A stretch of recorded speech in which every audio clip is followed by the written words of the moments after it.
A friend of mine brought a drone over when he came to visit, and I've got a few aerial shots I can show you guys.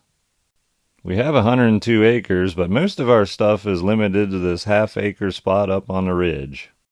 Our storage building is pretty much right on the edge of the field, along with a bunch of stuff that we keep behind it because it's a homestead. We've got stuff everywhere. Over here down towards the creek, we actually have our pond way down there. And this faces our garden and the goat shed and the guinea pig house that we're building. We recently upgraded the solar array and we're getting a lot more electricity than we used to. And we're pretty much having a party this day. A bunch of friends were over, we were hanging out, we had just recently got a sawmill. But the main thing I want to show in this video, since we have the drone, is the aerial view of around the property. When I say I live out in the country, I think a lot of times people don't understand what I mean. I'm not talking about farmland and farmhouses everywhere. I'm literally talking about in the middle of the woods with thousands of acres of nothing surrounding me.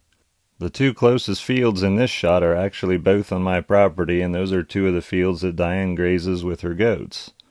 I'm not completely alone out here. If you look the right direction, you can see I do actually have neighbors. I'm really glad Rich brought his drone when he came over. I can see why the DJI drones are so popular. They're very steady in the wind, very easy to operate and land. One of the recent additions to the homestead is this sawmill. It's definitely in need of some TLC, but I'm excited to have it, and we've got plenty of trees around here to turn into lumber for all of our future projects.